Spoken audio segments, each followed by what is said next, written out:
Je me tenais à la réunion de famille, regardant mon frère Tyler se prélasser dans les éloges de nos parents tout en tenant la cour à propos de sa dernière entreprise.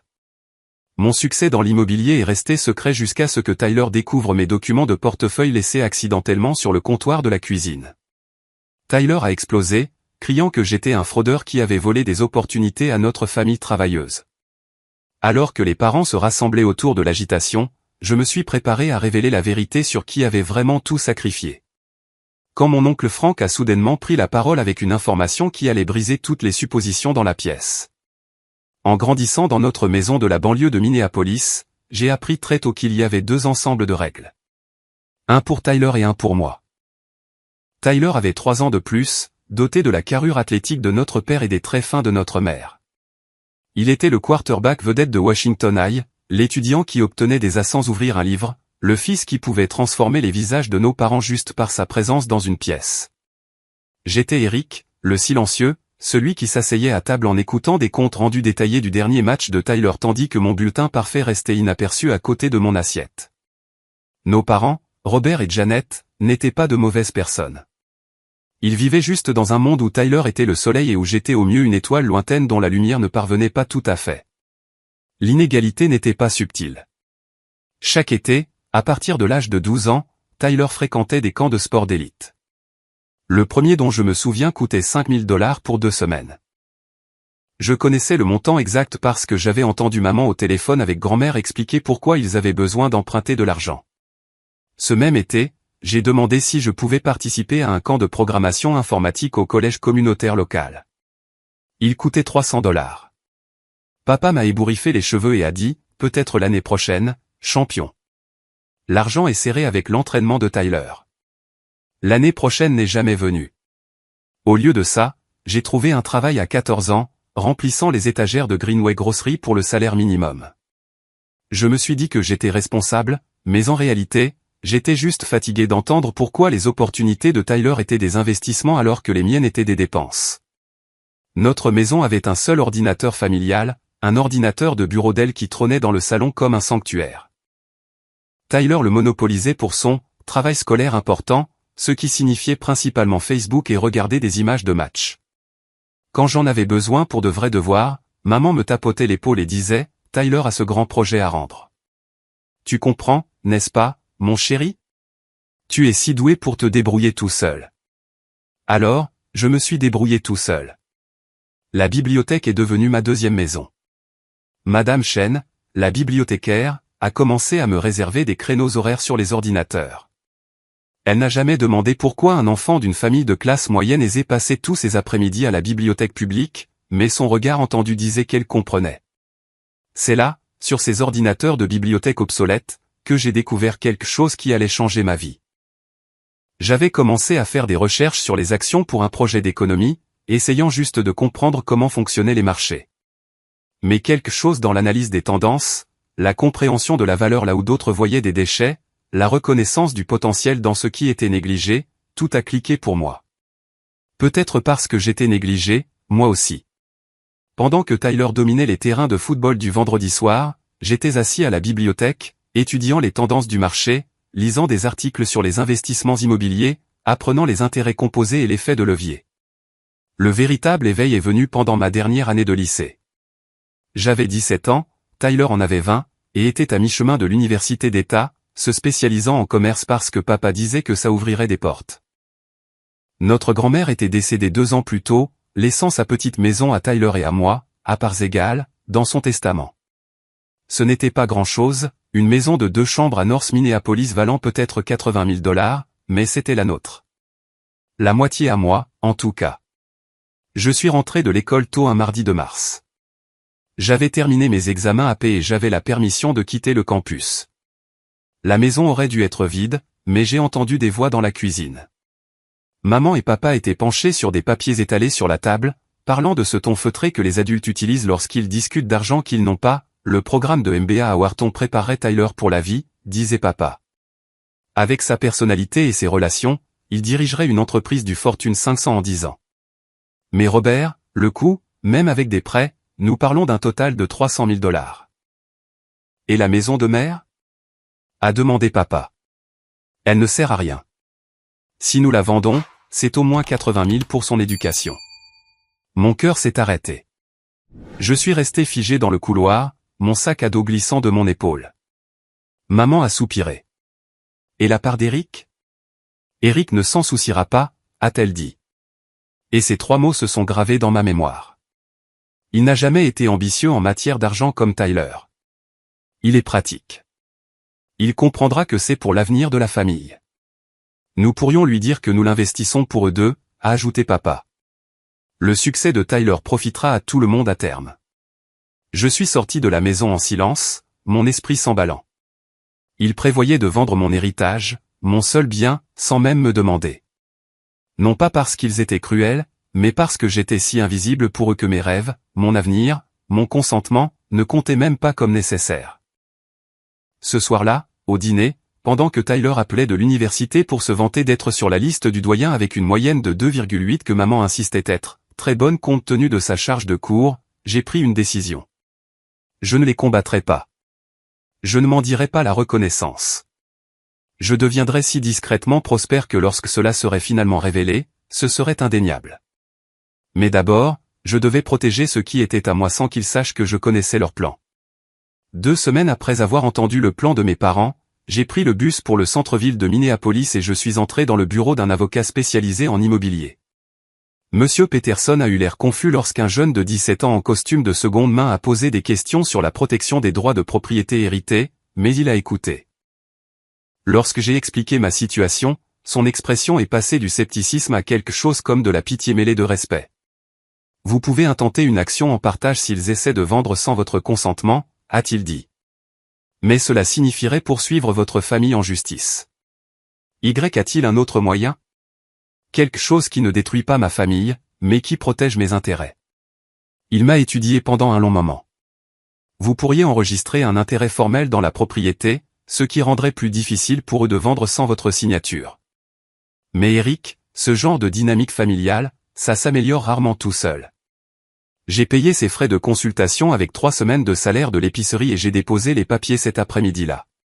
Puis je suis retourné à être invisible. Mais maintenant, j'étais invisible avec un but.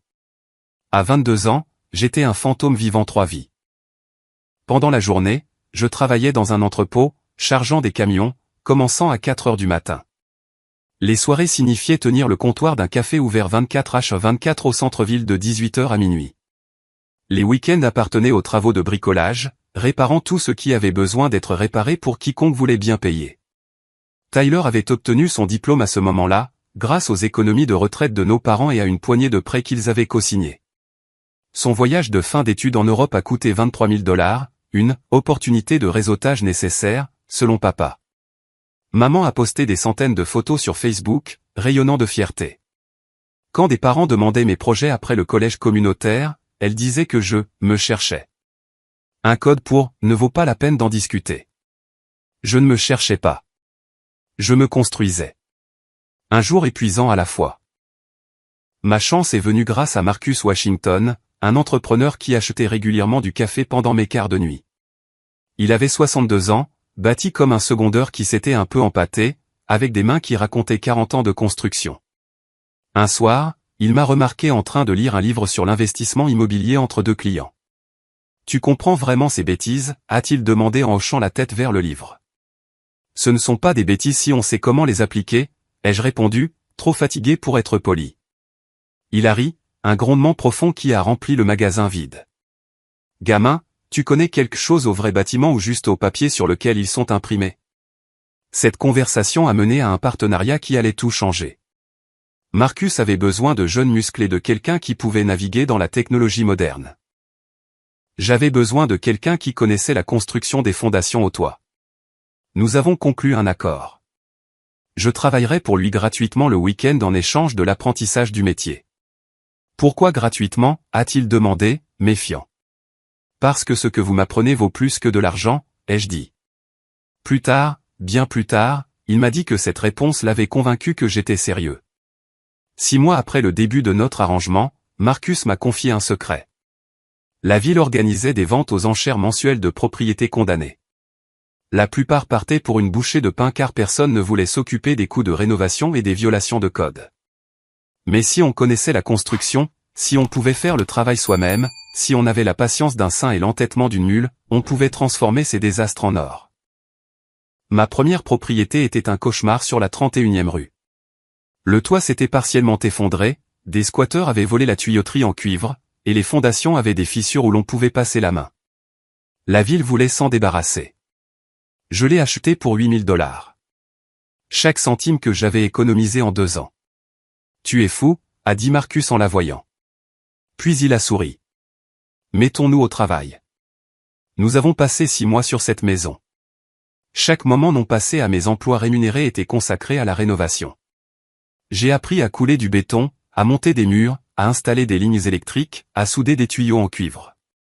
Mes mains sont passées de douce à calleuse, puis à du cuir. Je dormais dans ma voiture la plupart des nuits, une Honda Civic de 20 ans que j'avais achetée pour $1500 en espèces, garée entre les chantiers pour gagner du temps et de l'essence. Pendant ce temps, Tyler vivait sa meilleure vie dans un appartement de luxe au centre-ville, travaillant dans une petite société d'investissement appartenant à un ami de golf de papa. Son Instagram montrait des apéritifs hebdomadaires, des week-ends à Vegas, une nouvelle BMW qui est apparue un jour avec la légende « Le travail acharné paie ». Maman a commenté avec des émojis de cœur. Papa a posté sur son fils qui réussit, l'avenir des affaires américaines. Puis Tyler a accidenté la BMW. Conduite en état d'ivresse sur l'Interstate 94 à 2 heures du matin, bien que d'une manière ou d'une autre, le rapport de police ait été enterré et les accusations réduites à une conduite imprudente. La voiture était une perte totale. Tyler s'en est sorti sans une égratignure, ce que maman a appelé un « miracle » en serrant son verre de vin avec des mains tremblantes. Le vrai miracle du point de vue de Tyler, c'est la rapidité avec laquelle une nouvelle BMW est apparue dans le parking de son appartement. $45 000 se sont matérialisés de quelque part. J'ai su exactement d'où quand j'ai essayé d'accéder à mes obligations d'études, celles que grand-mère m'avait achetées à chaque anniversaire depuis ma naissance. La directrice de la banque a eu l'air confuse. Celles-ci ont été encaissées il y a 6 mois, a-t-elle dit en me montrant les papiers. Vos parents sont inscrits comme gardiens. Ils avaient le droit légal jusqu'à vos 25 ans. $30 000 partis. Pas volés techniquement, juste redirigés vers les besoins de Tyler, qui avaient toujours été plus importants que mes rêves. Je suis resté assis dans ma voiture devant cette banque pendant 1 heure, moteur éteint pour économiser de l'essence, regardant la lettre de refus pour un prêt immobilier sur lequel je comptais ses obligations. Le propriétaire voulait une vente rapide, 10% d'acompte avant vendredi, où il passerait à l'acheteur suivant. J'avais 72 heures pour trouver $30 000 ou perdre l'affaire qui aurait pu tout lancer plus rapidement. C'est là que j'ai appris à quoi ressemblait la créativité désespérée. J'ai travaillé 3 doubles quarts, vendu tout ce que je possédais sauf mes outils et mes vêtements de travail, pris un prêt à taux d'intérêt élevé dans un magasin de chèques qui aurait fait pleurer mon professeur d'économie, et emprunté le reste au fonds de retraite de Marcus avec la promesse de rembourser le double en 18 mois. Tu n'es pas obligé de faire ça, a dit Marcus en rédigeant le chèque. Cette famille à toi, ils vont continuer à prendre jusqu'à ce qu'il ne reste plus rien. C'est pourquoi je dois le faire, ai-je dit. Parce qu'un jour, j'aurai tellement que leur prise n'aura plus d'importance. J'ai conclu cette affaire.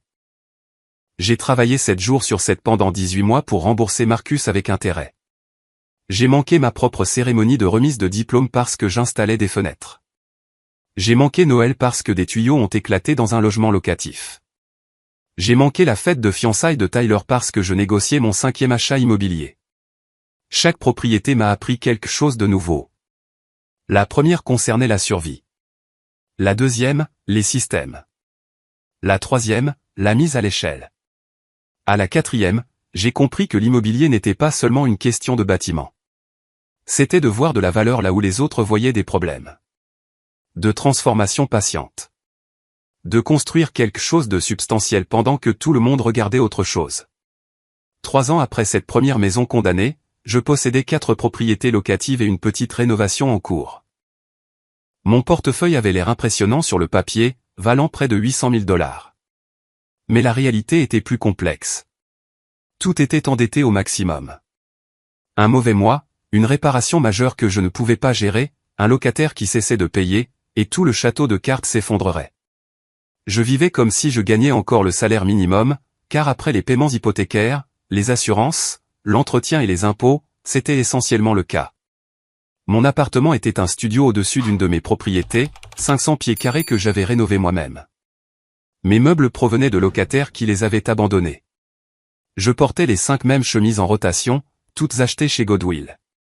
Chaque dollar qui n'allait pas à la survie de base retournait dans les propriétés. Sandra n'a pas compris au début. Nous nous étions rencontrés au café pendant l'un de mes quarts de nuit. C'était une étudiante en soins infirmiers qui faisait aussi des nuits blanches, et nous nous sommes liés par une fatigue partagée et des rêves de quelque chose de mieux. Elle avait ce rire qui pouvait faire passer une journée de 16 heures pour quelque chose de valable, et des yeux qui voyaient à travers le mur que j'avais construit autour de moi. Pendant 6 mois, nous avons été heureux. Elle ne se souciait pas que nos rendez-vous soient des pique-niques dans le parc avec des sandwichs que j'avais faits ou des promenades autour du lac qui ne coûtaient rien. Elle disait qu'elle aimait mon ambition, ma motivation, la façon dont je pouvais regarder quelque chose de cassé et voir ce que ça pouvait devenir. Mais ensuite est venue la nuit de son 26e anniversaire. J'avais promis de l'emmener dans un endroit spécial, j'avais économisé pendant 2 mois pour me permettre un vrai restaurant, le genre avec des serviettes en tissu et plusieurs fourchettes. Elle portait une robe bleue qui la faisait ressembler à tout ce vers quoi je pensais travailler. Puis mon téléphone a sonné. De l'eau coulait du plafond de l'unité 3 sur Washington Avenue. La canalisation de l'étage supérieur avait éclaté et mon gestionnaire immobilier, qui n'était en réalité que moi avec un autre numéro de téléphone, devait s'en occuper immédiatement ou faire face à des milliers de dollars de dégâts. J'ai regardé Sandra assise en face de moi, la lumière des bougies se reflétant dans ses yeux, et j'ai fait un choix qui me hante encore. Je dois y aller, ai-je dit. Je suis vraiment désolé. C'est une urgence. Quel genre d'urgence, a-t-elle demandé, bien que son ton suggéra qu'elle le savait déjà. Des problèmes de travail. Un problème de tuyauterie. Si je ne m'en occupe pas maintenant, ça pourrait tout me coûter. Elle a posé son verre de vin avec précaution. Trop de précaution. Eric, qu'est-ce que tout? Tu ne me dis pas ce que tu fais réellement. Tu disparais constamment. Tu vis comme si tu étais fauché mais tu travailles comme si tu construisais un empire. Que suis-je pour toi? Je voulais tout lui dire alors, sur les propriétés, le plan, l'avenir que je construisais et qui pourrait nous inclure. Mais des années à garder des secrets, à protéger mes progrès de l'ingérence inévitable de ma famille, m'avaient rendu expert pour ne rien dire. Je ne peux pas expliquer pour le moment, ai-je dit, mais je te promets qu'un jour tout aura un sens. Elle s'est levée, a pris son sac à main et m'a regardé avec une tristesse qui l'a vieilli de 10 ans. Je ne peux pas être avec quelqu'un qui est obsédé par quelque chose qu'il ne veut même pas partager avec moi, a-t-elle dit. Bonne chance avec ton tuyau, Eric. Bonne chance avec tout ce que tu penses être plus important que nous. Elle est sortie, me laissant avec l'addition d'un dîner que nous ne finirions jamais et un trou dans la poitrine qu'aucun succès ne pourrait combler. J'ai jeté de l'argent sur la table et j'ai conduit jusqu'à Washington Avenue où j'ai passé les 6 heures suivantes à arrêter les dégâts des eaux et à faire des réparations d'urgence. À 3 heures du matin, couvert de poussière de plâtre et de regrets, j'ai finalement compris ce que Marcus avait essayé de me dire sur le prix de garder tout le monde à distance.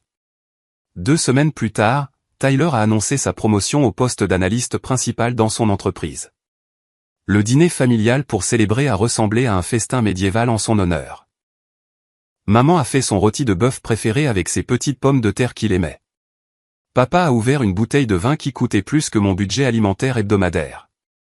Des parents ont appelé pour le féliciter.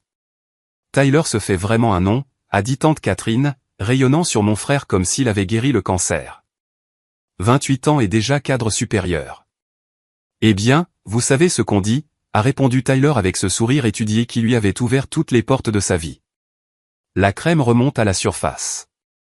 Et toi, Eric, a demandé oncle Frank depuis son coin de la salle à manger. Il avait toujours été le silencieux lors des réunions de famille, observant plus que participant. Bob dit que tu fais des travaux d'entretien. Avant que je ne puisse répondre, papa est intervenu. Eric se cherche. Il a toujours été plus un homme de terrain. Tout le monde n'est pas fait pour le monde de l'entreprise. Il n'y a rien de mal avec un travail honnête, a ajouté rapidement maman. De la manière dont on défendrait un enfant qui serait arrivé dernier au concours de sciences. Eric est très fiable. Fiable, comme un bon camion ou une machine à laver. J'ai hoché la tête et j'ai souri et j'ai mangé mon rôti de bœuf pendant que Tyler régalait tout le monde d'histoires sur ses brillantes stratégies d'investissement et ses clients importants. Personne ne m'a posé de questions sur mon travail. Personne ne l'a jamais fait. Ce soir-là, cependant, oncle Frank m'a acculé dans la cuisine pendant que je faisais la vaisselle. Une autre tâche invisible d'Eric qui semblait juste se produire. Tu sais, je possède quelques bâtiments au centre-ville, a-t-il dit nonchalamment. Je cherche toujours de bonnes personnes pour l'entretien. Ça t'intéresse? Je l'ai regardé, vraiment regardé pour la première fois. Derrière ses lunettes de comptable et son attitude tranquille se cachait quelque chose de vif, de calculateur. Quel genre d'entretien, ai-je demandé. Le genre qui se produit à des heures indues et qui nécessite de la discrétion, a-t-il dit. Le genre qui paie en espèces et ne pose pas de questions sur tes autres entreprises. Il savait, d'une manière ou d'une autre. Frank savait. Ça pourrait m'intéresser, ai-je dit prudemment. Bien. Commence lundi, 4 heures du matin. Apporte tes outils. Il a commencé à partir, puis s'est retourné. Eric, quoi que tu construises, construis le plus vite. Cette famille a une façon de dévorer ses jeunes quand ils sentent un succès qui n'est pas venu par les canaux appropriés. Un mois après avoir commencé à travailler pour Frank, Marcus a eu une crise cardiaque. C'est arrivé sur un chantier, en plein milieu de la construction d'une salle de bain.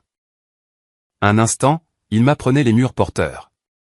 L'instant d'après, il était par terre, se tenant la poitrine.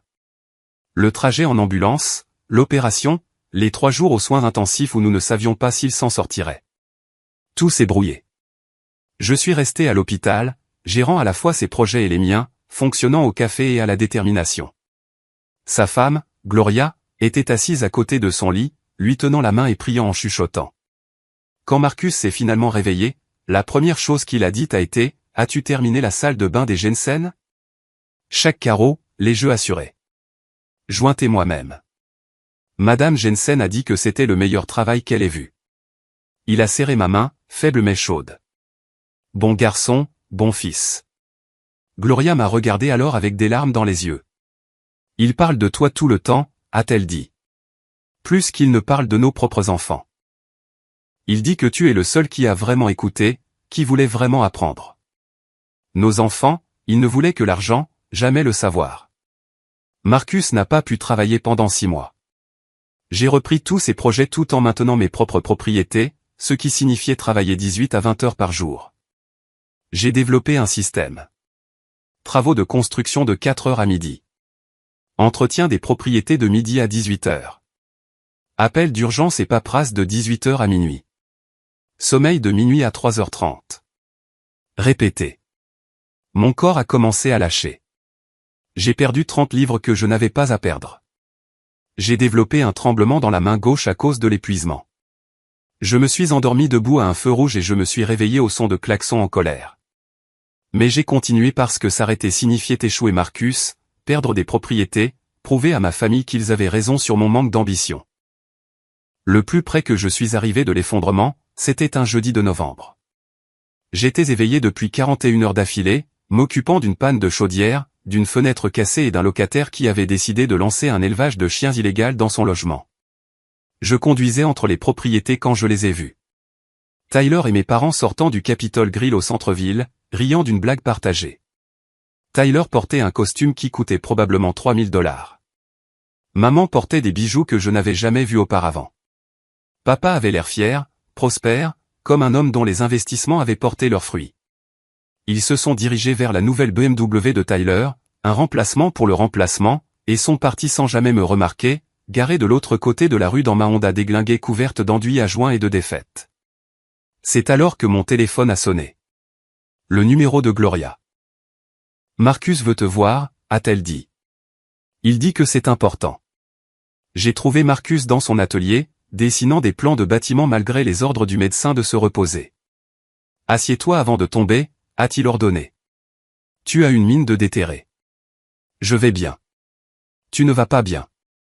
Tu te tues à essayer de prouver quelque chose à des gens qui ne regardent pas, il a poussé un dossier sur la table. Alors, arrête de prouver et commence à construire pour de vrai.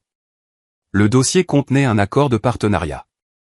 Marcus m'offrait 50% de son entreprise de construction et l'accès à ses contacts commerciaux en échange d'un apport que je ne pouvais pas me permettre et de la promesse d'arrêter d'essayer de tout faire seul. Je n'ai pas ce genre d'argent, ai-je dit. Alors trouve-le, emprunte-le, vole-le s'il le faut.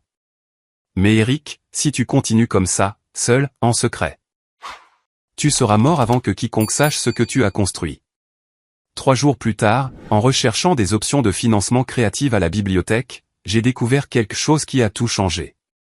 La société d'investissement de Tyler était citée dans une enquête fédérale pour fraude sur les valeurs mobilières. Rien de prouvé pour l'instant, juste des questions sur des fonds de clients manquants et des schémas de trading suspects. Le nom de Tyler ne figurait pas dans les documents publics, mais je savais que sa position le mettrait en plein milieu de l'affaire. Pendant 24 heures, j'ai tenu cette information comme une arme chargée. Je pouvais le détruire d'un simple tuyau anonyme au bon journaliste. Je pouvais enfin équilibrer la balance, le voir tout perdre comme j'avais perdu mes fonds d'études, mes obligations, la reconnaissance de ma famille. Mais alors je me suis souvenu de quelque chose que Sandra avait dit avant de partir. Quoi que tu construises, Eric, assure-toi que ce n'est pas seulement construit sur la colère. La colère finit par tout brûler, y compris toi. J'ai supprimé les fichiers, détruit les pages imprimées, et je suis retourné au travail. Non pas parce que Tyler méritait une protection, mais parce que je méritais de construire quelque chose qui ne soit pas fondé sur la destruction de quelqu'un d'autre. 2 mois plus tard, lors d'un dîner de famille de routine, Tyler a mentionné nonchalamment qu'il avait changé d'entreprise. Une meilleure opportunité, a-t-il dit. Plus de potentiel de croissance. Papa a levé son verre pour porter un toast au succès continu de Tyler. Maman a parlé de sa fierté pour son sens des affaires. J'ai mangé mon poulet et je n'ai rien dit, mais j'ai remarqué qu'oncle Frank me regardait, hochant légèrement la tête comme s'il savait exactement ce que j'avais choisi de ne pas faire. Ce soir-là, Frank m'a glissé un chèque de 50 000 $. Pas seul, a-t-il dit quand j'ai essayé de refuser. Un investissement. Je t'observe depuis 3 ans, Eric. Tu aurais pu réduire toute cette famille en cendres une douzaine de fois, mais tu ne l'as pas fait. C'est le genre de caractère sur lequel je parie. Pourquoi, ai-je demandé. Parce qu'il y a 40 ans, j'étais toi. Le fils invisible construisant dans l'ombre pendant que mon frère doré avait tout. Je sais ce que ça coûte. Je sais aussi ce que ça vaut quand on sort enfin de l'ombre. L'intervention a eu lieu un mardi soir d'avril, 6 mois après que l'investissement de Frank eut transformé mon opération de survie en croissance stratégique. J'aurais dû le voir venir quand maman a appelé pour insister pour que je vienne dîner, sa voix portant cette légèreté forcée qui signifiait des ennuis. Je suis entré dans ma maison d'enfance pour trouver Tyler, maman et papa disposés dans le salon comme un tribunal. Tyler était assis dans le fauteuil en cuir de papa, celui dans lequel je n'avais jamais eu le droit de m'asseoir, tenant un dossier en papier craft comme un procureur avec des preuves. « Assieds-toi, Eric, a dit papa, utilisant sa voix de père déçu, celle habituellement réservée aux rares moments d'échec visibles de Tyler. « De quoi s'agit-il, ai-je demandé, bien que l'expression suffisante de Tyler me dise tout. « Il s'agit de tes activités illégales, a dit Tyler, ouvrant le dossier avec une touche théâtrale. J'ai fait des recherches et ce que j'ai trouvé est profondément préoccupant. À l'intérieur se trouvaient des impressions de registres de propriété, toutes des informations publiques montrant mon nom sur des actes de propriété à travers Minneapolis. Tyler avait surligné les prix d'achat et les dates, ajoutant des notes manuscrites sur des schémas suspects et un financement impossible. Maman pleurait déjà, serrant des mouchoirs comme des chapelets. « Eric, mon chéri, nous voulons juste t'aider. Dans quoi que tu te sois fourré, nous pouvons le régler ensemble. Vous dites que je suis quoi exactement ? Ai-je demandé en regardant directement Tyler. Je dis qu'il n'y a aucun moyen légal pour un agent d'entretien d'acquérir 8 propriétés d'une valeur de plus de 2 millions de $, a dit Tyler. Soit tu fais du trafic de drogue, soit tu blanchis de l'argent, soit tu diriges une sorte d'escroquerie. Papa s'est penché en avant, son visage d'homme d'affaires. Fils, nous avons contacté un avocat. Si tu te confesses maintenant, nous pouvons minimiser les dégâts, protéger le nom de la famille. Le nom de la famille ? Celui que je n'avais jamais été assez important pour porter auparavant. Vous êtes allé voir un avocat ? Ai-je demandé, avant de me parler. Nous devions nous protéger, a dit maman. La carrière de Tyler pourrait être affectée si tu es impliqué dans quelque chose de criminel. La carrière de Tyler. Même dans ma supposée crise criminelle, il s'agissait toujours de Tyler. Montrez-leur, ai-je dit doucement. Nous montrer quoi, a demandé papa. J'ai sorti mon téléphone et j'ai ouvert mon application de comptabilité. 5 ans de registre méticuleux. Chaque achat, chaque rénovation, chaque contrat de location, chaque paiement d'impôt, chaque document légal pour chaque propriété. J'ai posé le téléphone sur la table basse. J'ai commencé à acheter des propriétés en difficulté il y a 5 ans. J'ai travaillé 20 heures par jour entre la construction, l'entretien et la gestion immobilière. J'ai vécu dans ma voiture pendant 1 an pour économiser de l'argent. Je n'ai pas pris de vacances, je ne suis pas allé au cinéma, je n'ai pas acheté de nouveaux vêtements en 5 ans. Chaque centime retourne dans l'entreprise. Tyler a attrapé le téléphone, faisant défiler frénétiquement les chiffres. Son visage est passé de suffisant à confus, puis en colère alors que la vérité devenait indéniable. C'est impossible, a-t-il dit. Où as-tu trouvé le capital initial? J'ai économisé chaque centime de 3 emplois, j'ai acheté ma première propriété lors d'une vente aux enchères fiscales pour $8 000, je l'ai rénovée moi-même, je l'ai louée, j'ai utilisé les revenus pour le prochain acompte. Répété 50 fois. Tout seul, a demandé maman, sa voix faible. Non. Marcus Washington m'a appris la construction. Oncle Frank m'a donné du travail et a finalement investi. Gloria Washington m'a aidé avec les livres. Madame Chin à la bibliothèque m'a laissé utiliser leurs ordinateurs pour des recherches quand vous pensiez tous que je perdais mon temps. Oncle Frank a investi en toi? La voix de Tyler a craqué. Il m'a dit qu'il n'investissait pas dans les entreprises familiales. Il investit dans les gens qui travaillent pour ça, ai-je dit, pas dans les gens qui s'y attendent. Papa s'est levé, faisant les 100 pas maintenant, son monde se réorganisant. Pourquoi ne nous l'as-tu pas dit? Nous aurions pu t'aider. J'ai ri, amer et sec. Aider? Comme vous avez aidé avec mon fonds d'études qui est allé à la BMW de Tyler? Comme vous avez aidé avec la maison de grand-mère que vous prévoyiez de vendre pour le MBA de Tyler? Maman a halté. Comment savais-tu ça? Je vous ai entendu. Il y a 5 ans, prévoyant de vendre mon héritage sans même me demander. Parce que, qu'est-ce que vous avez dit, maman? Eric n'a jamais été ambitieux en matière d'argent comme Tyler. La pièce est devenue silencieuse à l'exception du tic-tac de l'horloge grand-père, celle dont Tyler hériterait parce qu'il était le fils aîné. C'était différent, a finalement dit papa. Tyler avait des opportunités. Tu travaillais juste dans la vente au détail. J'avais 17 ans, ai-je dit. 17 ans est déjà assez invisible pour que voler mon héritage ne nécessite même pas une conversation. Tyler a claqué sa main sur la table basse. Tu déformes tout. Nous investissions dans l'avenir de la famille. Mon succès aurait profité à tout le monde. Ton succès? J'ai sorti un autre téléphone, mon téléphone professionnel, et je leur ai montré un autre écran. Ceci vient du site de la Commission des valeurs mobilières. Ton ancienne entreprise fait l'objet d'une enquête pour fraude. Tu n'es pas listé parce que tu es parti juste à temps. Probablement avec l'aide d'un ami de papa, mais nous savons tous les deux que tu étais impliqué jusqu'au cou. Tyler est devenu blanc. Maman l'a regardé avec horreur. Papa s'est affaissé sur le canapé. J'aurais pu te détruire il y a 6 mois, ai-je continué. Un tuyau anonyme et ta carrière serait terminée. Mais je ne l'ai pas fait, car contrairement à toi, je n'ai pas besoin de rabaisser les autres pour me construire. Espèce de petit prétentieux. Tyler a commencé à se lever, les poings serrés. Assieds-toi. La voix de Frank est venue de l'embrasure de la porte. Aucun de nous ne l'avait entendu arriver. Derrière lui se trouvait Gloria Washington, Marcus, toujours en convalescence mais mobile, et, étonnamment, tante Catherine. Frank, a balbutié maman. Qu'est-ce que tu fais ici? Je suis ici parce que Gloria m'a appelé. Elle a dit qu'Eric était pris en embuscade par sa propre famille et qu'il pourrait avoir besoin de renfort. Il est entré dans la pièce comme s'il en était le propriétaire, ce qui, compte tenu de sa fortune, aurait pratiquement pu être le cas.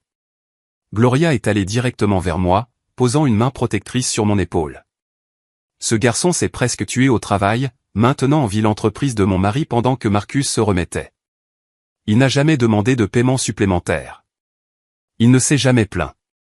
Il n'a jamais utilisé ça comme un levier. Il a juste fait ce qui devait être fait. Marcus, s'appuyant sur sa canne, a regardé mes parents avec dégoût. Ça fait 5 ans que je regarde ce gamin mettre toute son âme à construire quelque chose à partir de rien. Pendant ce temps, vous êtes là à financer les entreprises ratées de celui-là avec de l'argent volé à l'avenir d'Eric. Voler est un mot fort, a protesté papa. Comment appelleriez-vous le fait de prendre 30 000 en obligations destinées à un fils et de les donner à un autre, a demandé tante Catherine. J'ai aussi suivi, Robert. Tu veux savoir le total que tu as donné à Tyler au fil des ans par rapport à ce que tu as donné à Eric? Tyler s'est levé. Son visage rouge. C'est ridicule. J'ai mérité tout ce que j'ai. Je suis allé à l'université, j'ai obtenu mon diplôme, j'ai utilisé mes relations. Travailler tes relations, a répété Frank. C'est une façon intéressante de décrire le fait d'obtenir des emplois grâce aux amis de papa, des informations d'initiés pour des transactions, et des sauvetages à chaque fois que tu échouais.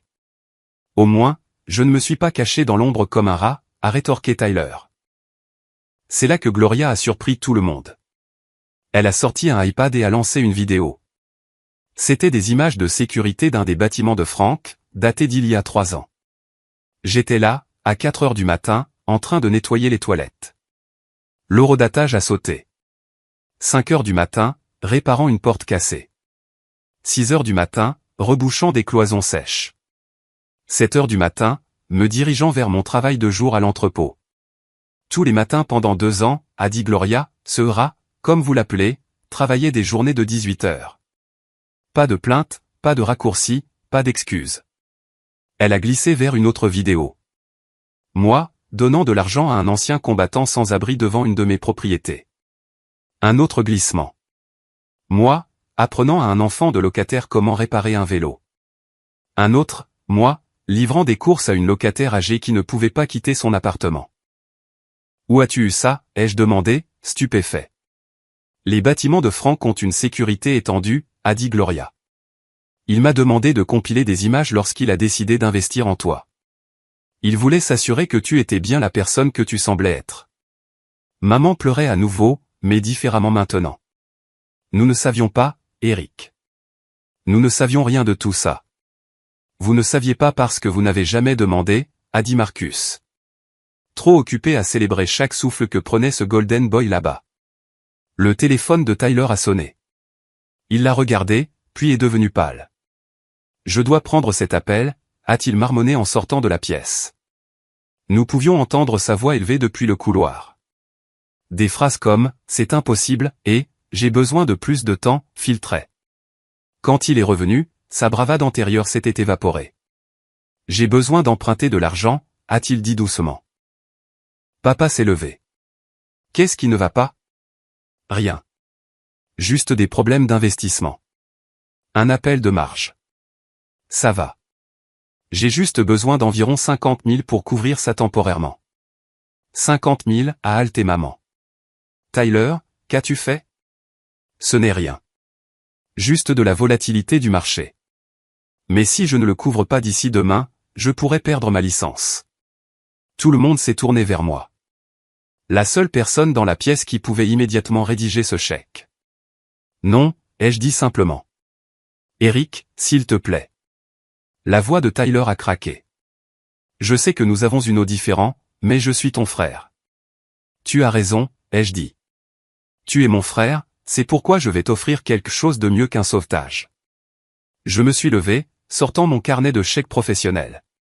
Je couvrirai ton appel de marge, mais pas comme un cadeau ou un prêt, comme le paiement d'une année de travail. Tu vas travailler pour moi, apprendre la vraie construction, la vraie gestion immobilière, la vraie création d'entreprise, 40 heures par semaine minimum, en commençant par le bas. Tyler a ri, dur et incrédule. Tu veux que je travaille dans la construction pour toi? Je veux que tu apprennes ce que signifie vraiment gagner quelque chose, ai-je dit. Prends-le ou laisse-le, mais si tu le laisses, ne viens pas au dîner de famille en parlant de l'injustice de la vie quand tu feras face à la faillite. Papa s'est avancé. Eric, c'est cruel. Ton frère a fait une erreur. Non, ai-je dit. Vous avez fait une erreur. 28 ans d'erreur. Vous avez tout donné à Tyler, sauf la capacité d'échouer et d'apprendre de ses échecs. Je lui offre ce que vous ne lui avez jamais offert. Une chance de gagner quelque chose de réel. Je préférerais tout perdre plutôt que de travailler pour toi, a craché Tyler. D'accord, ai-je dit en rangeant le carnet de chèques. Ton choix. La pièce a éclaté. Maman a supplié. Papa a exigé. Tyler a ragé sur la loyauté familiale et la trahison. Mais Frank, Marcus, Gloria et Catherine étaient avec moi. Un mur de personnes qui m'avaient vu me construire en silence. Finalement, alors que Tyler se dirigeait vers la porte, il s'est retourné avec un venin pur dans les yeux. Tu penses que tu as gagné? Attends la réunion de famille le mois prochain. Tout le monde saura quel genre de personne tu es vraiment. Le petit frère amer que la jalousie a transformé en monstre. Après son départ, maman m'a regardé avec des yeux qui semblaient me voir pour la première fois en 28 ans.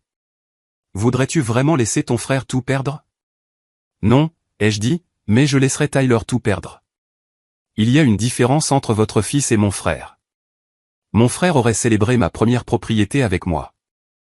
Votre fils a essayé de me faire enquêter pour fraude parce qu'il ne pouvait pas croire que j'avais réussi sans qu'il le sache. Papa s'est affaissé sur sa chaise, vieillissant de 10 ans en 10 secondes. Nous t'avons vraiment abandonné, n'est-ce pas? Non, ai-je dit en me dirigeant vers la porte. Vous avez juste réussi différemment de ce que vous aviez prévu. Vous m'avez appris à être invisible, ce qui m'a appris à tout voir. Vous m'avez appris que je ne valais pas la peine d'investir, ce qui m'a appris à investir en moi-même. Vous m'avez appris que la famille, c'était Tyler, ce qui m'a appris à construire ma propre famille avec des gens comme Marcus, Gloria et Frank. En atteignant la porte, Frank a appelé. Eric, la réunion est dans 6 semaines. Tu devrais venir. Pourquoi, ai-je demandé. Parce que Tyler va essayer de te détruire publiquement, et je pense qu'il est temps que toute la famille connaisse la vérité sur vous deux. La réunion de la famille Carlson avait lieu chaque année dans la propriété de tante Catherine à Wayzata, une vaste propriété surplombant le lac Minnetonka. Catherine s'était bien mariée, avait mieux divorcé, et avait transformé son règlement en un empire hôtelier de charme. Sa réunion du 4 juillet était l'événement social du calendrier de notre famille élargie, où le succès se mesurait en vantardises subtiles en mention désinvolte de vacances européennes. J'ai failli ne pas y aller. Les 6 semaines depuis l'intervention avaient été tendues, la situation d'appel de marge de Tyler étant mystérieusement résolue, le fonds de retraite de papa, j'ai appris plus tard, et mes parents tentant une réconciliation maladroite par des appels téléphoniques guindés et des visites inopinées sur mes propriétés. Mais Frank a insisté, et Marcus, toujours en convalescence mais plus vif que jamais, a dit que je devais arrêter de me cacher de la famille qui avait essayé de me cacher. Donc, me voilà, debout dans le grand salon de Catherine le 4 juillet, portant le seul costume que je possédais, regardant Tyler tenir la cour près de la cheminée. Il avait rebondi avec une vitesse remarquable, racontant des histoires sur un pivot de carrière stratégique vers la gestion de patrimoine pour les particuliers très fortunés. Nos cousins pendaient à ses lèvres, surtout lorsqu'il a mentionné son nouveau bureau dans la tour IDS, l'adresse la plus prestigieuse de la ville. La vue du 50e étage met vraiment les choses en perspective, disait Tyler, faisant un geste avec son verre de whisky. On peut voir toute la ville, tous les petits gens qui s'affairent, ne réalisant pas toutes les opportunités qu'il manque. Je suis resté dans la cuisine, aidant le personnel de Catherine à préparer les amuse-gueules. C'est là que j'avais toujours été lors de ces réunions. En arrière-plan. Utile mais inaperçu. La différence maintenant, c'est que j'ai choisi d'être là, trouvant des conversations plus sincères avec l'équipe de restauration que les parents discutant de leur voyage de ski à Aspen. Eric. La voix de ma cousine Jennifer a traversé mon anonymat paisible. Maman dit que tu réussis très bien dans l'immobilier. Tu devrais parler à Tyler. Il donne des conseils d'investissement à tout le monde. Les yeux de Tyler ont trouvé les miens à travers la pièce, vive de défi. Ouais, Eric, viens partager ton expertise. Je disais justement à tout le monde l'importance de tirer parti des relations familiales en affaires. J'ai posé le plateau que je portais et je me suis approché, sentant le poids familier des yeux qui ne m'avaient jamais vraiment vu auparavant. Les relations familiales sont précieuses, ai-je convenu, mais seulement si la famille se connecte réellement. Un rire mal à l'aise a parcouru le groupe. La mâchoire de Tyler s'est crispée. Eric est modeste, a dit Tyler, son sourire n'atteignant pas ses yeux. Il est apparemment un grand magnate de l'immobilier maintenant, bien que personne ne semble savoir exactement comment il a réussi. Un travail acharné, ai-je dit simplement. Juste un travail acharné. Tyler a insisté. Allez. On est tous en famille ici. Quel est ton secret? Ton angle? Avant que je ne puisse répondre, Jem, 12 ans, le fils de notre cousin Michael, a pris la parole. Mon père dit qu'Eric est le seul qui a vraiment gagné son argent au lieu de se marier ou d'en hériter. La pièce est devenue silencieuse. Michael est devenu rouge, marmonnant quelque chose sur les enfants qui disent des choses incroyables. C'est une perspective intéressante, a dit Tyler, sa voix dangereusement douce. Cependant, je pense que le jeune Jem ne comprend peut-être pas comment les affaires fonctionnent vraiment. Parfois, ce qui ressemble à un gain est en réalité juste le fait de profiter de situations ou de personnes. Qu'est-ce que ça veut dire, ai-je demandé. Tyler a sorti son téléphone, balayant vers quelque chose qu'il avait clairement préparé. Juste que tes propriétés ont un schéma intéressant. Des vendeurs en difficulté, des propriétaires âgés, des gens dans des situations désespérées. Certains pourraient appeler ça prédateur. Certains pourraient appeler le fait de fournir une juste valeur marchande et d'empêcher les propriétés de tomber complètement en ruine un service, ai-je rétorqué. Juste valeur marchande, Harry Tyler. Tu as acheté la propriété Henderson pour 12 000 $. Elle en vaut 300 000 maintenant. Après avoir dépensé 150 000 et 2 ans à la rénover. Après avoir personnellement remplacé chaque tuyau, fil et planche. Après avoir transformé une maison de crack condamnée en logements abordables pour 3 familles. Mais tu ne connaîtrais pas ce genre de création de valeur, n'est-ce pas? La pièce se remplissait maintenant. Des parents attirés par l'attention comme des requins par le sang. Maman et papa sont entrés du jardin, leur visage enregistrant immédiatement l'alarme à la vue de Tyler et moi nous affrontant. Les garçons, a commencé maman. Mais Tyler l'a coupé. Vous savez quoi? Rendons ça intéressant. Il s'est dirigé vers la table basse de Catherine où se trouvait un portefeuille en cuir. Un que j'ai reconnu comme le mien parce que je l'avais laissé là en aidant dans la cuisine. Montrons à tout le monde exactement ce qu'Eric a fait. Il l'a ouvert avant que je ne puisse l'arrêter, révélant des documents de prêt pour ma dernière acquisition, un immeuble commercial au centre-ville. Les chiffres étaient significatifs, plusieurs millions, avec ma valeur nette clairement indiquée. 3,2 millions, a annoncé Tyler, sa voix portant à travers la pièce. C'est ce que vaut mon petit frère. Le même frère qui ne pouvait pas se payer le collège communautaire. Le même qui travaillait dans une épicerie. Des halètements ont parcouru la foule. Oncle Richard a sifflé. Tante Patricia a agrippé ses perles, littéralement. Alors, voici ma question, a poursuivi Tyler, arrivant à son apogée. Comment quelqu'un passe-t-il de rien à des millions en 5 ans sans aide, sans relation? Sans profiter des mêmes systèmes familiaux qu'il prétend rejeter. Tu veux savoir comment, ai-je demandé, ma voix stable malgré mon cœur qui battait la chamade. Nous le voulons tous, a dit Tyler, faisant un geste vers notre public captif. Très bien. Je me suis dirigé vers le centre de la pièce. Mettez-vous à l'aise. Ça va prendre 1 minute. Je leur ai tout raconté. La conversation surprise sur la vente de mon héritage. Les 3 emplois. Dormir dans ma voiture. Les journées de 18 heures. Le choix entre Sandra et un tuyau éclaté. La crise cardiaque de Marcus. Chaque sacrifice. Chaque quart de 16 heures. Chaque repas sauté pour économiser de l'argent. Mais Tyler n'avait pas fini. Alors que je terminais, il a ri. Moche et sec. Belle histoire. Vraiment inspirante. Mais tu as omis la partie où tu as utilisé l'argent de la famille. Il a sorti un autre papier de mon portefeuille.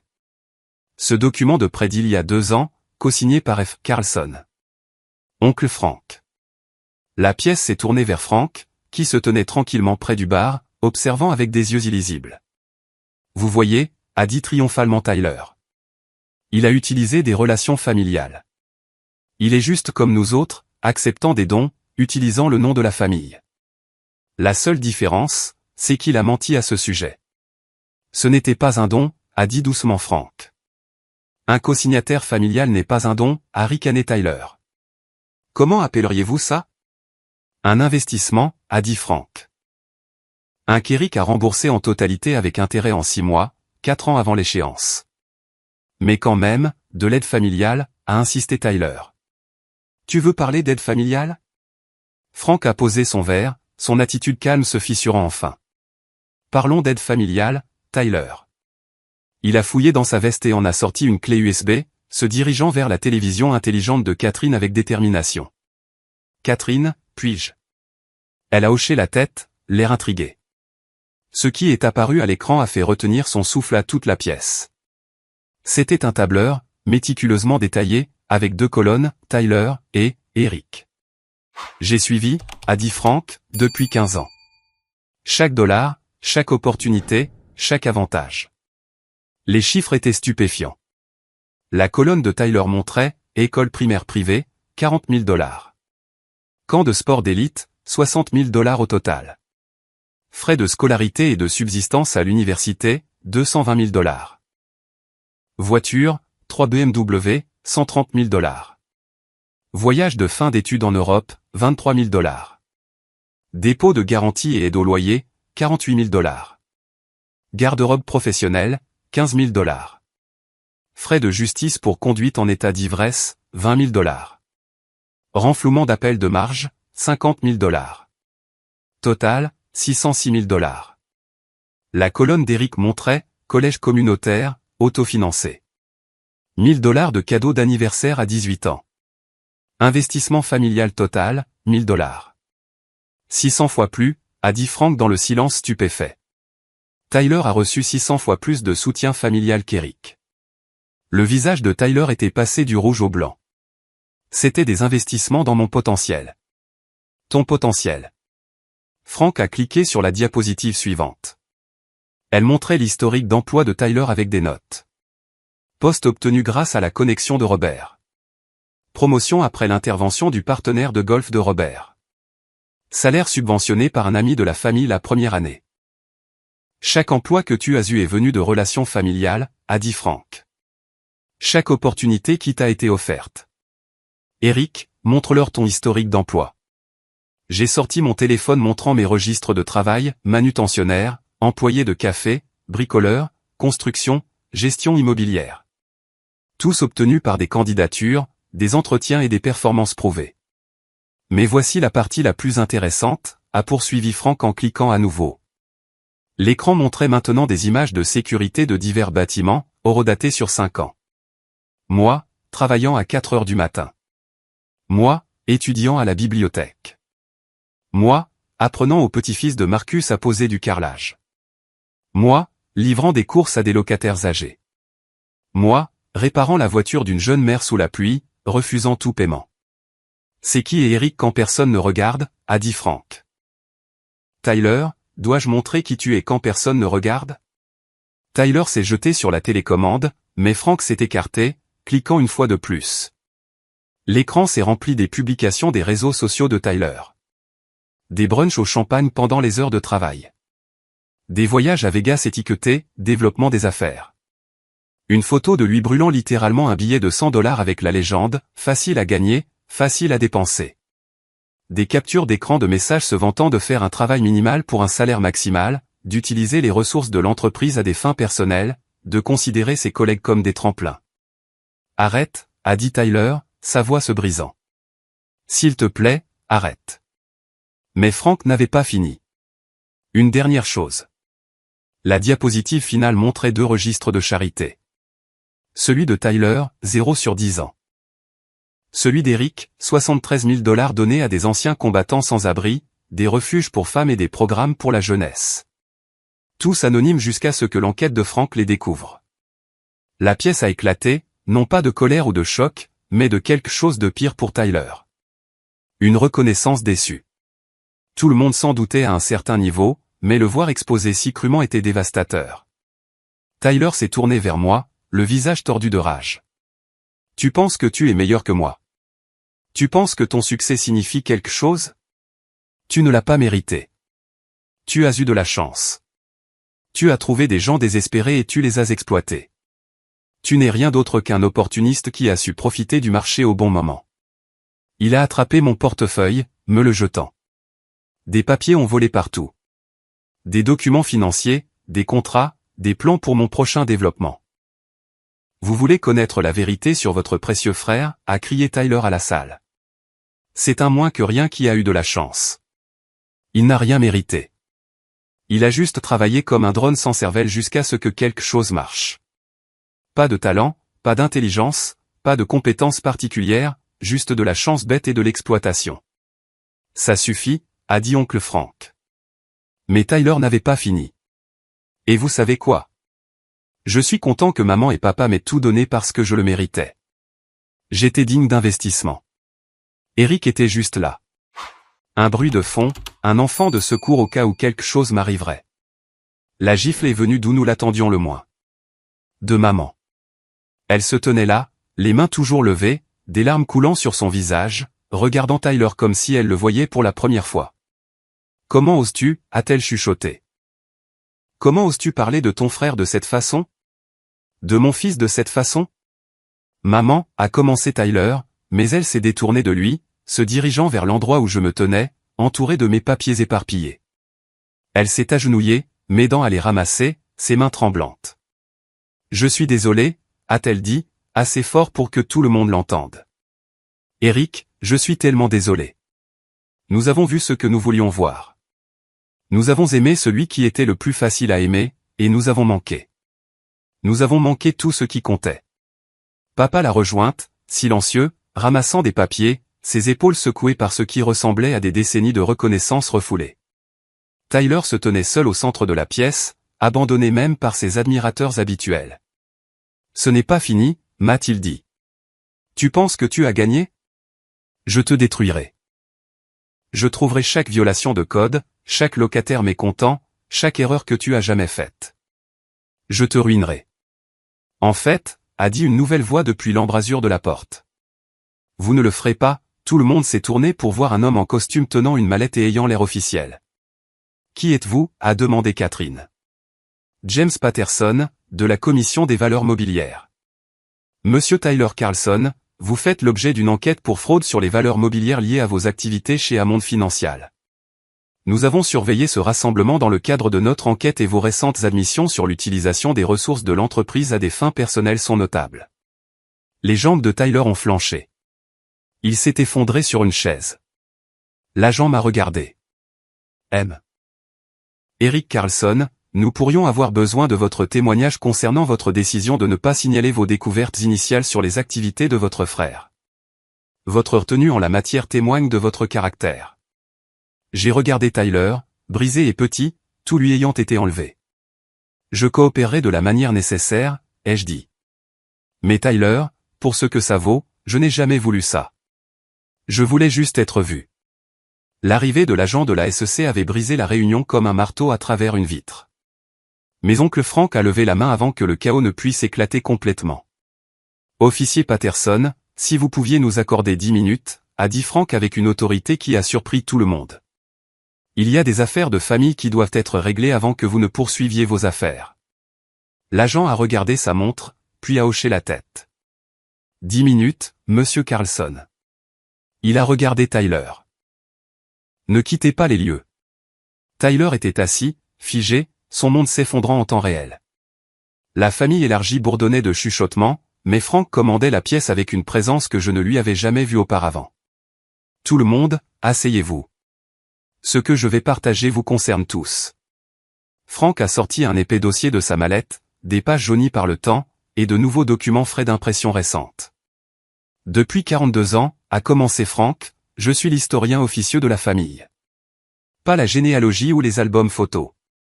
Patricia s'en occupe. Je documente l'argent, chaque prêt, chaque cadeau, chaque investissement, chaque acte de favoritisme financier ou de négligence. » Il a ouvert le dossier, révélant des tableurs qui remontaient à des décennies. « Notre famille a une maladie, » a poursuivi Frank. « Nous choisissons des enfants en or et des enfants invisibles à chaque génération, et nous perpétuons des cycles qui détruisent les deux. » Il a sorti une photo de 1985. Elle montrait Frank et son frère, mon père, Robert, à leur remise de diplômes universitaires. Robert a eu une bourse complète de nos parents. J'ai travaillé la nuit dans une usine pour payer mes études à l'université d'État. Nos parents disaient que Robert avait plus de potentiel, était plus charismatique, porterait mieux le nom de la famille. Le visage de papa est devenu pâle. Frank, c'était différent. L'était-ce? Frank a sorti une autre feuille. Robert a reçu 300 000 $ de nos parents au cours de sa vie. J'ai reçu 12 000 $, et ce n'était que parce que maman me l'a offert par culpabilité quand j'avais 40 ans. Il s'est tourné vers la pièce. Mais voici la partie intéressante. Robert, dis à tout le monde ta valeur nette actuelle. Papa a balbutié. C'est privé. C'est moins $200 000, n'est-ce pas? Entre les prêts pour Tyler, la deuxième hypothèque, les cartes de crédit. Des halètements ont parcouru la pièce. Et ma valeur nette, a poursuivi Frank, est de $18 millions. Parce que quand on ne reçoit rien, on apprend à construire quelque chose.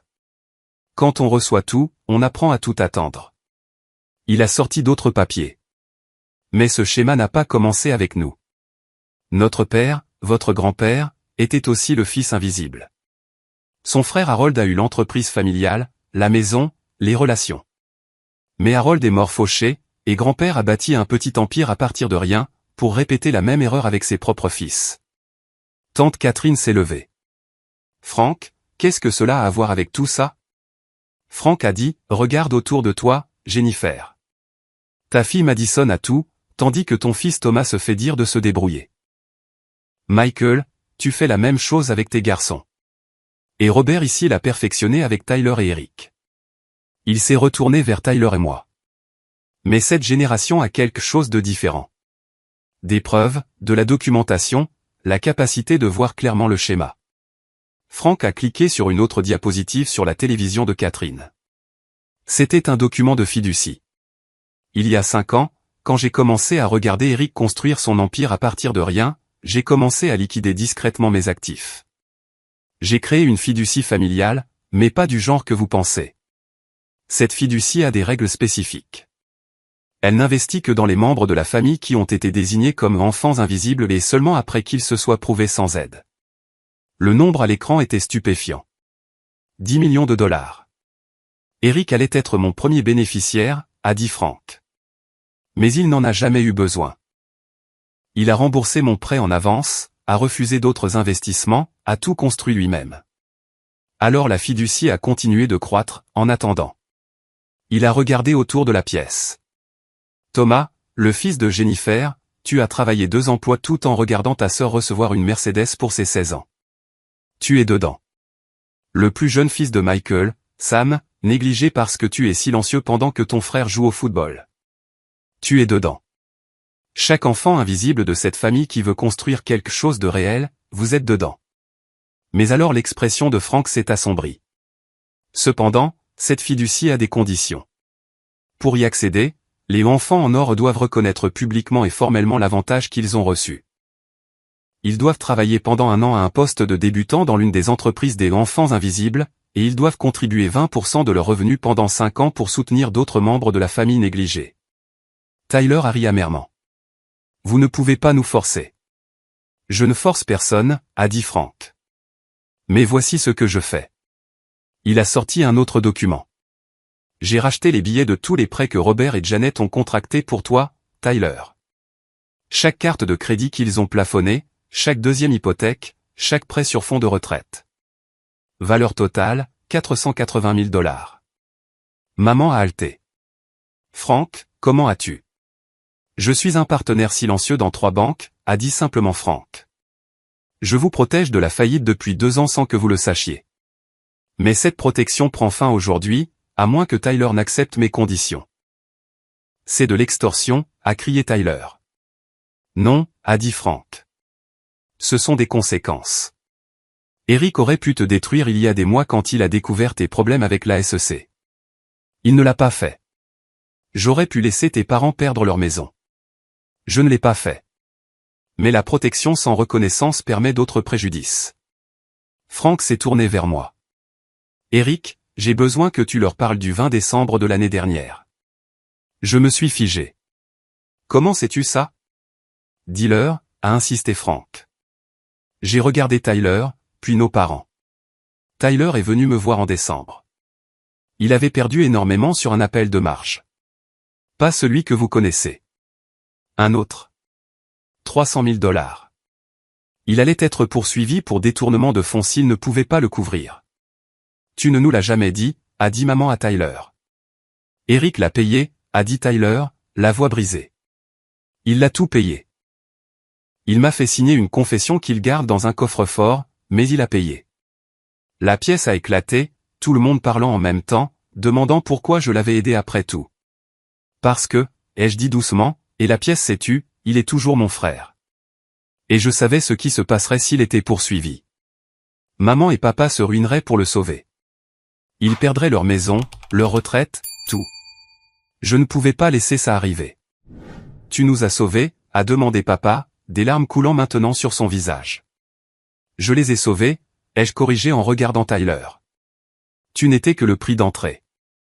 Frank a sorti son dernier document. C'est pourquoi Eric mérite tout ce qu'il a construit. Non pas parce que c'est un bon homme d'affaires, bien qu'il le soit. Non pas parce qu'il travaille dur, bien qu'il le fasse, mais parce qu'il comprend que le succès sans élever les autres n'est qu'un échec élaboré.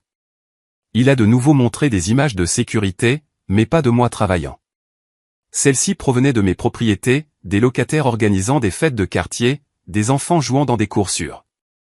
L'ancien combattant à qui j'avais donné un loyer gratuit apprenant aux enfants du quartier l'entretien des voitures. La mère célibataire que j'avais embauchée comme gestionnaire immobilier dirigeant maintenant sa propre société de gestion avec mon soutien. Eric a construit plus que de la richesse, a dit Frank. Il a construit une communauté. Il a brisé le cycle. Puis Frank a révélé quelque chose qui m'a même stupéfié. Eric, savais-tu que 40% de tes locataires sont ce que nous appelons des enfants invisibles? Des gens négligés, sous-estimés, à qui on a dit qu'ils ne valaient pas l'investissement. Tu as inconsciemment créé des opportunités pour des gens comme toi. Tyler s'est levé soudainement. Assez. Assez de cette narrative de Saint Eric. Vous voulez la vérité? Très bien. Il s'est tourné vers moi. Je te déteste depuis le jour de ta naissance. Non pas parce que tu étais une compétition, mais parce que tu ne l'étais pas. Tu étais juste là, existant, ne demandant rien, n'étant rien. Sais-tu à quel point c'est épuisant d'être tout? De porter toutes les attentes, tous les espoirs, tous les rêves de nos parents. Sa voix s'est brisée. Tu as pu échouer en privé. J'ai dû réussir en public. Tu as pu construire lentement. J'ai dû réussir immédiatement. Tu as pu être humain. J'ai dû être parfait. Et quand je n'étais pas parfait, je devais être parfaitement caché. Il a sorti son téléphone, montrant son relevé bancaire. Vous voulez savoir où tout cet argent est allé? Thérapie, anxiolytique, cocaïne pour continuer à performer, cure de désintoxication que j'ai cachée à tout le monde, gestion d'image, réparation de réputation. Le coup d'être l'enfant en or dans lequel vous avez tous investi. Pour la première fois de ma vie, j'ai vu Tyler clairement. Non pas le frère privilégié, mais le fils sous pression. Non pas l'enfant favori, mais le singe savant. L'argent n'était pas un cadeau, a dit Tyler à nos parents. C'était une laisse. Chaque dollar venait avec une attente. Chaque opportunité venait avec une obligation. Eric, tu penses que tu étais invisible? J'étais un hologramme. Une projection de ce que tout le monde avait besoin que je sois. Maman s'est complètement effondrée. Nous avons fait ça. Robert, nous avons fait ça à eux deux. Papa a vieilli d'une décennie en quelques secondes. Nous avons transformé nos fils en opposés alors qu'ils auraient dû être des alliés. Tyler m'a regardé. Cette nuit de décembre où tu as payé ma dette, tu aurais pu me posséder, me faire ramper. Au lieu de ça, tu as dit quelque chose que je n'oublierai jamais. Tu as dit, ce n'est pas de la charité, Tyler. C'est moi qui achète ta liberté de ne plus avoir à être parfait. Maintenant, tu peux choisir qui être. Je ne l'ai pas compris alors. Le comprends-tu maintenant? Ai-je demandé. Tyler a hoché la tête lentement. La fiducie que Frank offre, le poste de débutant, l'exigence de contribution. Ce n'est pas une punition. C'est une permission. La permission d'échouer, d'apprendre, d'être autre chose que ce qui a été assigné. Frank s'est avancé. Alors, qu'est-ce que ce sera, Tyler? Tyler a regardé l'agent de la SEC, puis notre famille, puis moi. Monsieur Patterson, je coopérerai pleinement avec votre enquête. J'accepterai toutes les conséquences. Puis à moi, Eric, si ton offre tient toujours, j'aimerais apprendre ce que signifie vraiment gagner quelque chose. L'offre tient, ai-je dit, mais pas comme mon frère obtenant une faveur. Comme Tyler Carlson, nouvelle recrue, apprenant le métier. Oncle Frank a sorti un autre document. Il y a encore une chose. Catherine. Cela vous concerne aussi. Catherine a eu l'air surprise. Moi. Votre petit-fils Jem avait raison. La plupart de la richesse de cette famille est venue du mariage ou de l'héritage, mais pas la vôtre. Catherine, vous avez bâti votre empire hôtelier à partir de rien après votre divorce. Vous êtes l'histoire de réussite invisible, négligée parce que vous l'avez fait discrètement, sans fanfare. Les yeux de Catherine se sont remplis de larmes. Richard m'a laissé avec rien d'autre que des dettes et 2 enfants. Tout le monde a dit que je devrais me remarier pour la sécurité. Au lieu de ça, vous avez bâti un empire de 30 millions de dollars, a dit Frank. Eric, vous et Catherine êtes les 2 seuls dans cette famille à avoir créé plutôt que consommé de la richesse. Frank a fait sa dernière révélation. Donc, à compter d'aujourd'hui, Catherine et moi sommes partenaires égaux dans la fiducie familiale. Ensemble avec Eric comme conseiller, nous identifierons chaque enfant invisible, chaque talent négligé, chaque potentiel réprimé dans cette famille et nous investirons en eux correctement. Il a regardé tout le monde. L'âge des enfants en or est terminé. L'âge du succès mérité commence maintenant. L'agent de la SEC s'est avancé. Monsieur Tyler Carlson, nous devons y aller. Tyler s'est levé, puis s'est tourné vers moi une dernière fois. Eric, ce coffre-fort avec ma confession. Je le garderai, ai-je dit, non pas comme un levier, mais comme un rappel que même au pire de toi, tu valais la peine d'être sauvé. C'est ça, la vraie signification de la famille. Alors que Tyler partait avec l'agent, notre famille était assise dans un silence stupéfait, traitant l'inversion complète de tout ce que nous avions cru sur le succès, la famille et les uns les autres. La pièce est restée figée après le départ de Tyler avec l'agent de la SEC. 43 membres de la famille assis dans le grand salon de Catherine comme des survivants d'un tremblement de terre, ne sachant pas si le sol avait cessé de trembler. Le silence s'est étiré jusqu'à ce que le jeune Jem, le diseur de vérité de 12 ans qui avait tout déclenché, prenne la parole. Alors Tyler se fait arrêter et Eric devient le nouveau fils préféré? Non, ai-je dit, me tenant là où Tyler était quelques instants auparavant. Personne ne devient le préféré. C'est tout le but. Frank a hoché la tête avec approbation. Eric a raison. La solution n'est pas d'inverser la hiérarchie, c'est de l'aplatir.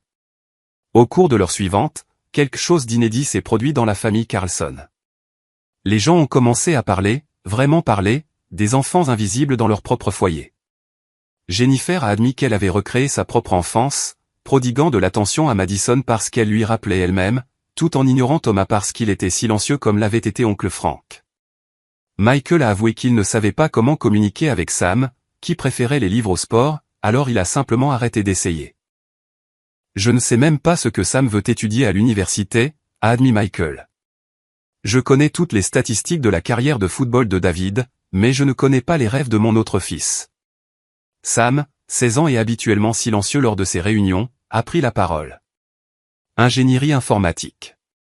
Je veux concevoir des systèmes durables pour les pays en développement, mais papa pense que ce n'est pas assez ambitieux. Les aveux ont continué de couler, génération après génération, reconnaissant des schémas auxquels ils avaient été aveugles. Mais ce qui m'a le plus ému, c'est lorsque papa s'est levé, se dirigeant vers l'endroit où maman était assise en pleurant. Janet et moi devons dire quelque chose, a commencé papa, la voix tremblante. Nous avons passé les 6 dernières semaines depuis l'intervention à essayer de comprendre comment nous en sommes arrivés là, comment nous avons créé une telle inégalité entre nos fils. La vérité, c'est que nous avons vu ce que nous voulions voir. Maman a essuyé ses yeux, se tenant à côté de lui. Tyler était facile à aimer parce qu'il exigeait de l'amour. Il était bruyant, présent, dans le besoin de manière qui nous faisait nous sentir importants. Eric était autonome, silencieux, capable. Nous avons confondu son indépendance avec un manque de besoin. Alors qu'en réalité, nous l'avons entraîné à ne rien attendre. Chaque fois qu'Eric réussissait quelque chose par lui-même, nous le voyions comme la preuve qu'il n'avait pas besoin d'aide, a poursuivi papa. Chaque fois que Tyler échouait, nous le voyions comme la preuve qu'il avait besoin de plus de soutien. Nous avons créé un cercle vicieux où le succès était puni par la négligence et l'échec récompensé par des ressources. Ils se sont tournés vers moi ensemble. Eric, nous ne pouvons pas effacer 28 ans d'aveuglement, mais nous pouvons te voir maintenant, si tu nous le permets. Avant que je ne puisse répondre, mon téléphone a vibré. C'était Tyler qui envoyait un SMS depuis le bureau du FBI. Il m'offre un accord. Coopération totale contre amende financière. 2 ans de probation. Pas de prison, mais je perdrai mes licences. Je ne pourrai plus jamais travailler dans la finance. Recommencer à 0 à 31 ans. Effrayé, mais aussi soulagé. Ton offre d'emploi est-elle toujours valable? J'ai montré le SMS à tout le monde. Il demande s'il peut travailler pour moi. Qu'en pensez-vous tous? Il ne le mérite pas, a dit Jennifer. Personne ne mérite rien, a interrompu Frank. C'est ça le truc. On gagne ou on ne gagne pas. Catherine, qui était restée silencieuse, a finalement parlé. J'ai embauché une fois la maîtresse de mon ex-mari. Tout le monde a dit que j'étais folle. Mais je savais quelque chose qu'ils ne savaient pas. Les gens qui ont tout perdu et qui doivent se reconstruire. Ils font les meilleurs employés. Ils sont humbles, reconnaissants et désespérés de prouver à tout le monde qu'ils ont tort. Tyler pourrait nous surprendre. Ou il pourrait échouer de manière spectaculaire, a ajouté Michael. Alors il échoue, ai-je dit. Mais il échoue en essayant, pas en s'attendant. C'est ça la différence. Le téléphone de maman a sonné. C'était Tyler qui appelait d'un téléphone emprunté. Elle l'a mis sur haut-parleur. Maman, papa, tout le monde, je sais que vous m'entendez. Je voulais juste dire que je suis désolé. Pas le genre de désolé qui attend le pardon, mais le genre qui reconnaît le mal. J'ai passé 31 ans à croire que j'étais spécial parce que vous me l'aviez dit. Maintenant, je dois apprendre qui je suis sans ce mensonge. Tyler, ai-je dit, le travail commence lundi, 4 heures du matin. Apporte des bottes de travail. 4 heures du matin. Sa voix a craqué. C'est là que le vrai travail commence, a dit Marcus, assez fort pour que Tyler l'entende. Eric le fait depuis 10 ans. Tu peux le gérer pendant 1 an. Après que Tyler ait raccroché, Frank a distribué des dossiers à tous les enfants invisibles présents. À l'intérieur se trouvaient des demandes pour la première ronde d'investissement de la fiducie familiale, mais les exigences étaient strictes. Un plan d'affaires, une preuve de concept, des preuves d'investissement personnel, et un engagement à employer ou à encadrer d'autres membres de la famille négligés. Ce n'est pas de l'argent gratuit, a souligné Frank. C'est du carburant pour ceux qui sont déjà en mouvement. Alors que le soleil se couchait sur le lac Minnetonka, la réunion s'est transformée en quelque chose d'inédit, une séance de planification. Thomas et Sam se sont regroupés, discutant d'une coentreprise. Des cousins négligés ont échangé leurs numéros, planifiant des efforts de collaboration. Même certains des enfants en or, humiliés par les révélations de la journée, ont demandé comment ils pouvaient contribuer au-delà des exigences obligatoires. Je me suis retrouvé au bord du lac avec Marcus, Gloria et Frank, regardant la famille se reconfigurer en temps réel. C'est toi qui as fait ça, a dit Gloria en me serrant l'épaule. Ton succès a rendu impossible d'ignorer le schéma. C'est Tyler qui a fait ça, ai-je corrigé. Son explosion a forcé la confrontation. J'ai juste construit tranquillement. Les deux étaient nécessaires, a dit Frank. L'enfant invisible qui réussit et l'enfant en or qui échoue. Ensemble, vous avez brisé le schéma. 6 mois ont passé. Tyler a rempli ses obligations légales, acceptant un accord qui comprenait 18 mois de travaux d'intérêt général ainsi que l'approbation. Mais plus important encore, il s'est présenté tous les matins à 4 heures, prêt à travailler. Le premier mois a été brutal.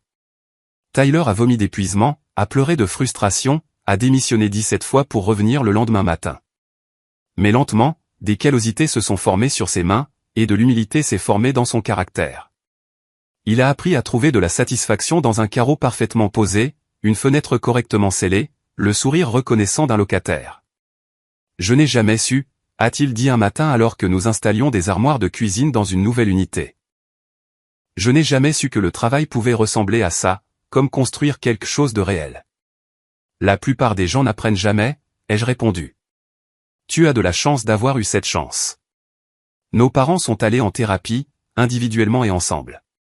Papa a vendu son adhésion au club de golf pour la payer, disant que comprendre ses fils valait plus que n'importe quelle connexion d'affaires. Maman a commencé à faire du bénévolat dans un refuge, servant des gens qui lui rappelaient que l'invisibilité n'est pas seulement une question de dynamique familiale, mais aussi de dynamique sociale.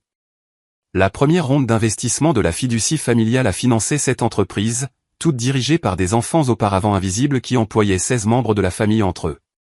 Thomas a lancé une entreprise d'emballage durable. Sam a développé une application pour connecter les étudiants négligés avec des mentors. Même Jem, encore trop jeune pour recevoir un financement, a lancé une entreprise d'entretien de pelouse avec du matériel fourni par la fiducie, employant des enfants du quartier dont les parents ne pouvaient pas se permettre des camps d'été. Mais le plus grand changement s'est produit dans la génération suivante. Les enfants de notre famille ont grandi en voyant un nouveau modèle. Le succès par l'effort, la richesse par la création, la famille par le soutien mutuel plutôt que par la faveur sélective. À la réunion suivante du 4 juillet, exactement un an plus tard, Tyler s'est tenu devant la famille, non pas en costume coûteux, mais en vêtements de travail qu'il avait mérité.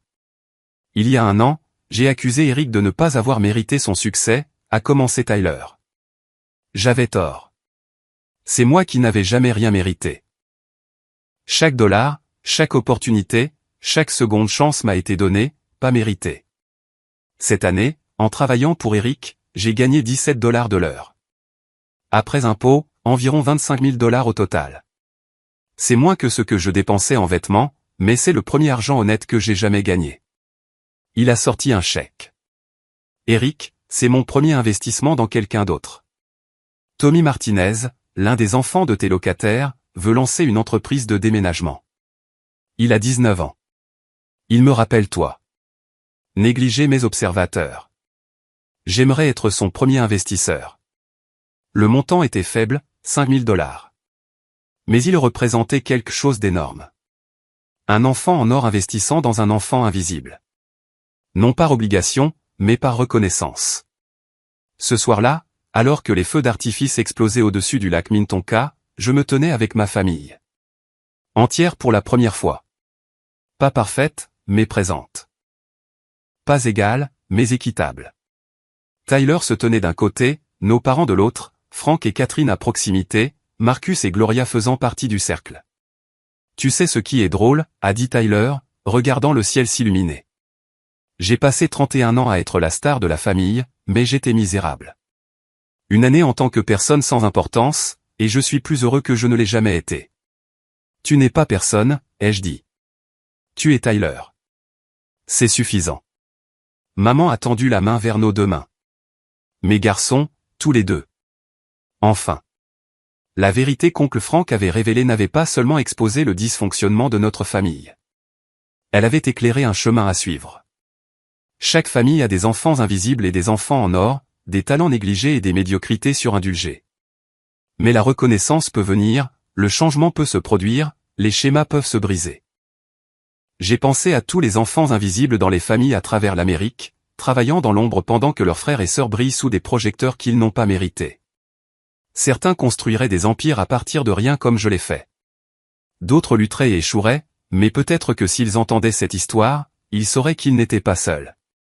Que le fait d'être invisible ne signifie pas être indigne. Que parfois le plus grand succès vient de la plus profonde négligence, car elle vous apprend à cultiver des ressources en vous-même que personne ne peut vous enlever. Mon nom est Eric Carlson. J'étais le fils invisible qui est devenu indéniable. Tyler était l'enfant en or qui a appris à être humain. Ensemble, nous avons brisé une malédiction générationnelle et construit quelque chose de mieux. Non pas par la vengeance ou le ressentiment, mais par la chose la plus difficile de toutes, le pardon associé à la responsabilité. Le succès associé au service. La reconnaissance équilibrée par la responsabilité. La fiducie familiale Carlson s'est maintenant étendue au-delà de notre lignée, investissant dans des enfants invisibles à travers Minneapolis.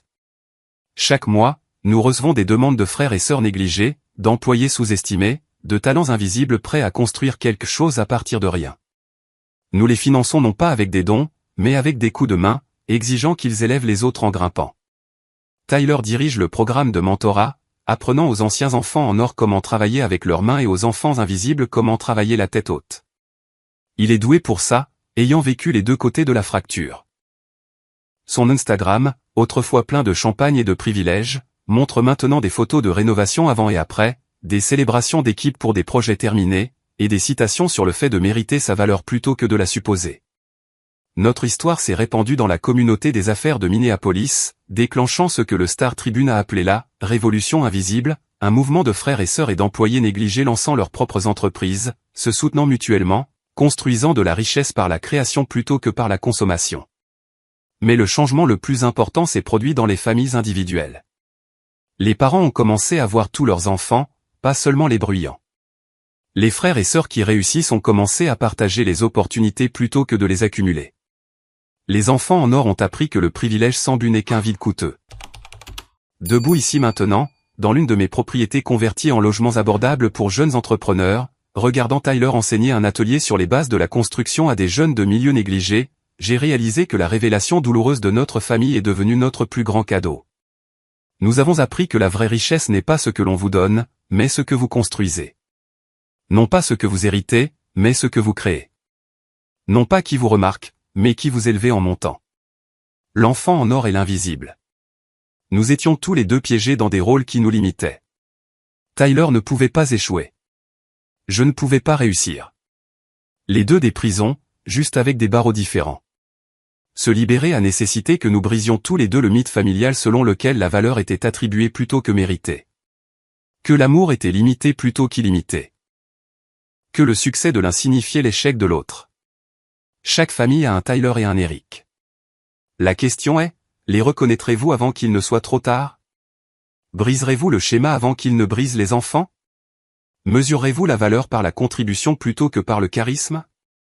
Ce sont les questions que notre histoire pose. Les réponses déterminent si la prochaine génération hérite du dysfonctionnement ou reçoit la liberté. Si les enfants invisibles restent des ombres ou deviennent des lumières. Si les enfants en or restent performatifs ou deviennent authentiques. Quel schéma briserez-vous aujourd'hui? Quel enfant invisible verrez-vous? Quel enfant en or libérerez-vous du poids des attentes non méritées? Le choix vous appartient. Le moment est venu.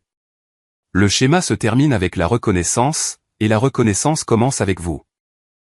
Si cette histoire a résonné en vous, si vous avez été l'enfant invisible construisant dans l'ombre ou l'enfant en or piégé dans les attentes, je veux vous entendre. Partagez votre histoire dans les commentaires ci-dessous. Étiez-vous celui qui a été négligé et qui a réussi malgré tout, ou celui qui a été favorisé et qui a lutté sous la pression? Comment avez-vous brisé le schéma de votre famille ou comment vous battez-vous encore pour vous en libérer? Veuillez cliquer sur le bouton j'aime si cette histoire a parlé à votre expérience. Abonnez-vous pour entendre plus d'histoires sur de vraies personnes surmontant la dynamique familiale, construisant le succès à partir de rien et brisant les schémas générationnels. Et si vous connaissez quelqu'un qui a besoin d'entendre ça, qu'il soit l'enfant invisible qui a besoin d'espoir ou l'enfant en or qui a besoin de la permission d'être humain, partagez cette histoire avec lui. Merci d'avoir écouté mon parcours de l'invisible à l'indéniable. N'oubliez pas que votre valeur n'est pas déterminée par qui vous voit, mais par ce que vous construisez quand personne ne regarde. Continuez à construire, continuez à grandir, et ne laissez jamais l'aveuglement de quelqu'un déterminer votre éclat. Jusqu'à la prochaine fois, c'est Eric qui vous rappelle que parfois le plus grand cadeau qu'une famille puisse vous faire est d'oublier que vous existez. Parce que cela vous apprend à exister si brillamment que l'oubli devient impossible.